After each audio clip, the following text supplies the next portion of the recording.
नमस्कार।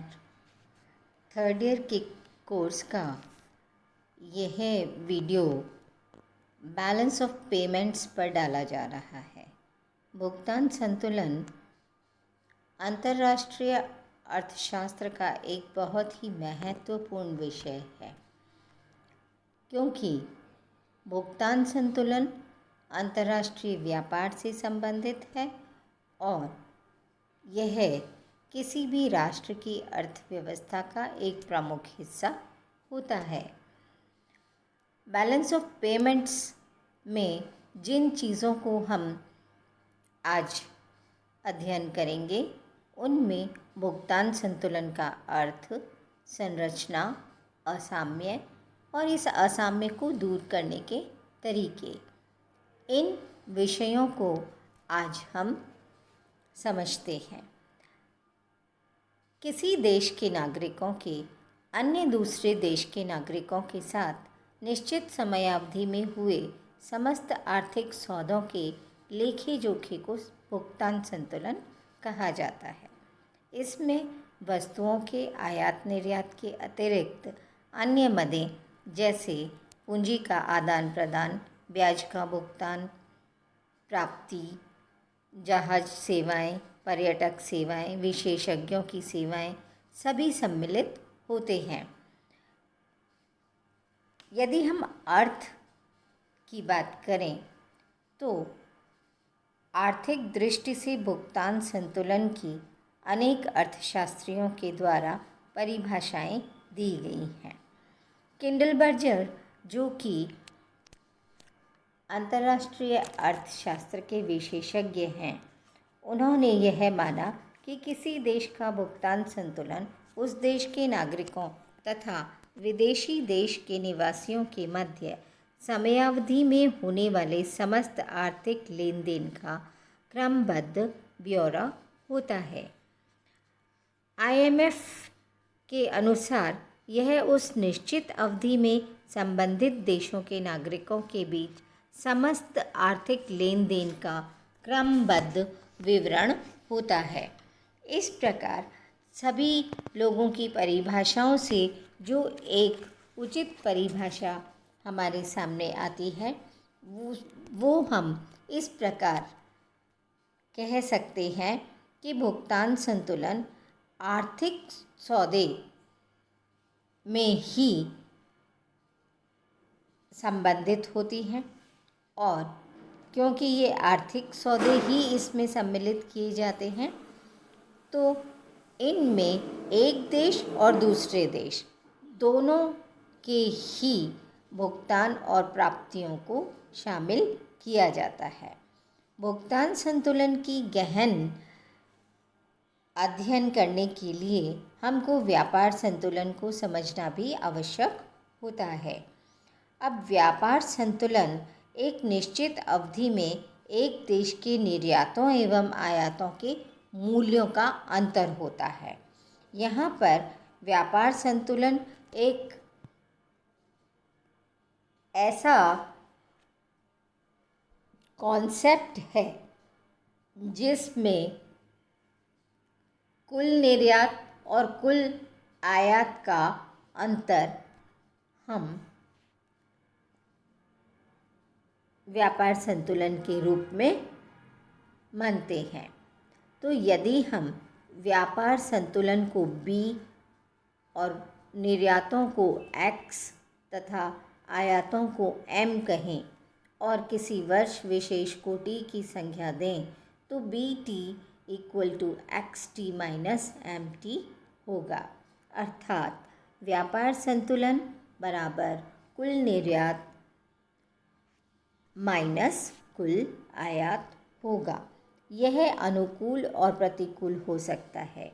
यदि निर्यात अधिक और आयात कम होंगे तो अनुकूल व्यापार संतुलन होगा। निर्यातों की तुलना में आयात अधिक होंगे तो प्रतिकूल व्यापार संतुलन होगा तथा निर्यात और आयात दोनों समान होने पर व्यापार संतुलन साम्य की स्थिति में होगा। किंतु भुगतान संतुलन की संरचना भिन्न प्रकार की होती है। भुगतान संतुलन की संरचना में अलग अलग मदों की प्रविष्टियों के लिए दो प्रकार के खाते होते हैं, चालू खाता और पूंजी खाता। चालू खाते की प्रविष्टियां तीन मदों की होती हैं, वस्तुएं, सेवाएं और उपहार या भेंट। पूंजी खाते की प्रविष्टियां के अंतर्गत चार प्रकार की प्रविष्टियां होती हैं, निजी खातों का शेष भुगतान, अंतर्राष्ट्रीय संस्थाओं से संबद्ध भुगतान एवं प्राप्तियां, स्वर्ण का हस्तांतरण और चौथा है सरकारी खातों का शेष भुगतान। इस प्रकार चालू खाते और पूंजी खाते दोनों में ही भुगतान संतुलन को देखा जाता है। भुगतान संतुलन की विभिन्न मदों में जब हम इसको समझते हैं तो एक ओर क्रेडिट्स होंगे जो कि हमारी प्राप्तियों या लेनदारियों को बताएगा और दूसरी तरफ डेबिट्स होंगे जो हमारे भुगतानों या देनदारी पक्ष को बताता है। लेनदारियों में हमारे निर्यात, हमारी विदेशी ऋणों पर प्राप्त ब्याज, विदेशी विनियोगों की वापसी, विदेशी पर्यटकों एवं छात्रों पर होने वाले व्यय, विदेशी सरकारों द्वारा देश में व्यय, देश में जनसंख्या के आप्रवासन से प्राप्त होने वाला धन और विभिन्न प्रकार के उपहार, दान, मुआवजे इत्यादि इसमें शामिल किए जाते हैं। जबकि देनदारी के पक्ष में आयात, विभिन्न प्रकार की सेवाओं पर किए गए व्यय, विदेशियों से प्राप्त धन पर ब्याज का भुगतान, विदेशी विनियोगों के लाभांश की वापसी, देश में पर्यटकों एवं छात्रों द्वारा विदेशों में व्यय, सरकारों द्वारा विदेशों में व्यय, जनसंख्या के उत्प्रवास से विदेशों को किया जाने वाला भुगतान, विदेशियों को दिया जाने वाला मुआवजा या उपहार, दान इत्यादि सम्मिलित किए जाते हैं। यदि हम हमारे देश में भुगतान संतुलन की स्थिति को देखें तो हम पाएंगे कि भारत का भुगतान संतुलन बहुत काल से असाम्य की स्थिति में है। उसके कोई भी कारण हो, चाहे हमारी विकासशील अर्थव्यवस्था को विकास की पटरी पर आगे बढ़ाना हो, चाहे हमारी बढ़ती हुई जनसंख्या हो या हमारा बढ़ता हुआ विदेशी वस्तुओं के प्रति मोह हो, किसी भी प्रकार के कारण हो सकते हैं, लेकिन भारत का भुगतान असंतुलन बहुत लंबे समय से असाम्य की स्थिति में चल रहा है और यह तब माना जाता है जब कुल देय एवं कुल राशियाँ, कुल जमा की जो राशियाँ हैं वे घाटे की स्थिति में होती हैं। दोहरी प्रविष्टियों पर आधारित भुगतान संतुलन लेखे को देखकर यह धारणा होना स्वाभाविक होता है कि इनको पूर्ण संतुलन में रखने के कारण भुगतान संतुलन सदैव संतुलित रहता है। परंतु जब कभी हम भुगतान संतुलन में असाम्य की बात करते हैं तो केवल चालू खाते में बचत या घाटे को देखते हैं।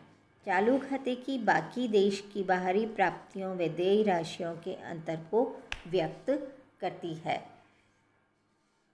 भुगतान संतुलन में असाम्य को मुख्य रूप से 5 श्रेणियों में विभाजित किया जाता है: चक्रीय असंतुलन, चिरकालिक असंतुलन, संरचनात्मक असंतुलन, अस्थायी असंतुलन, स्थायी असंतुलन। ये सारे प्रकार के असंतुलन पाए जाते हैं। इन सभी असंतुलनों के कारण विकास और विनियोग की वृद्धि होते हैं। धीरे धीरे जब देश विकसित होता है तो विनियोगों को बढ़ाने के लिए इस प्रकार के कार्यक्रम आयोजित होना ज़रूरी होता है। जब हमें दूसरे देशों से मदद की आवश्यकता पड़ती है। चक्रीय उच्चावचन व्यापार चक्रों के फलस्वरूप विभिन्न देशों में चक्रीय उच्चावचन होते हैं, जिनकी अवस्थाएं विभिन्न देशों में भिन्न भिन्न होती हैं।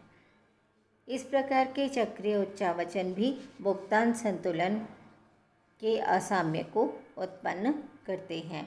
आय प्रभाव एवं कीमत प्रभाव। विकासशील देशों में आर्थिक विकास के परिणाम स्वरूप विभिन्न प्रकार के आय प्रभाव एवं कीमतों के प्रभाव बाजार पर पड़ते रहते हैं। बाजार के इन उच्चावचनों से भुगतान संतुलन पर प्रभाव पड़ता है। इसी प्रकार विकसित देश जब आयातों पर प्रतिबंध लगा देते हैं तब बहुत ही इस प्रकार विकसित देशों के द्वारा आयात पर लगाए गए प्रतिबंध के कारण अल्प विकसित राष्ट्रों में भुगतान साम्य बदल जाता है। निर्यातों की मांग में होने वाले परिवर्तन, तीव्र जनसंख्या में वृद्धि दर और जनसंख्या की जब वृद्धि दर तीव्र हो जाती है तो आयात अधिक और निर्यात कम हो जाते हैं। ऐसे में भुगतान संतुलन असाम्य की स्थिति में हो जाता है। अंतर्राष्ट्रीय ऋणों का बढ़ना, विनियोगों का बढ़ना तथा अल्प विकसित राष्ट्रों में प्रदर्शन प्रभाव के कारण इन राष्ट्रों में पाश्चात्य की तड़क भड़क को अपनाने की जो प्रवृत्ति बहुत तेज़ी से पाई जाती है तो वे विदेशों से आयात बढ़ा लेते हैं। विदेशों से बढ़े हुए आयातों के कारण भुगतान संतुलन असाम्य की स्थिति में हो जाता है। इस असाम्य को ठीक करने के लिए जिन उपायों को अपनाया जाता है वे दो प्रकार के हो सकते हैं, मौद्रिक तथा गैर मौद्रिक। जब गैर मौद्रिक उपायों की बात आती है तो आयातों पर प्रतिबंध लगा दिए जाते हैं या अभ्यंश स्थापित कर दिए जाते हैं। इंपोर्ट पर एक तरह की कोटा फिक्स कर दिया जाता है। अतिरिक्त प्रशुल्क लगाकर आयातों को हतोत्साहित किया जाता है। निर्यात प्रोत्साहन कार्यक्रम बनाए जाते हैं। विदेशी पर्यटकों को आकर्षित करने के कार्यक्रम बनाए जाते हैं। विदेशी पूंजी तथा विनियोग को हतोत्साहित। मौद्रिक उपायों में मुद्रा का संकुचन, विनिमय नियंत्रण, अवमूल्यन और विनिमय मूल्य ह्रास, इन उपायों को अपनाकर कोई भी राष्ट्र अपनी भुगतान संतुलन के असाम्य को ठीक कर सकता है। भुगतान संतुलन के असाम्य को ठीक करना किसी भी देश के लिए इसलिए भी महत्वपूर्ण होता है कि लंबे समय तक भुगतान संतुलन का असाम्य राष्ट्र की अर्थव्यवस्था के लिए अच्छा नहीं माना जाता। इसलिए चाहे वह चालू खाता हो या बचत खाता हो, दोनों में ही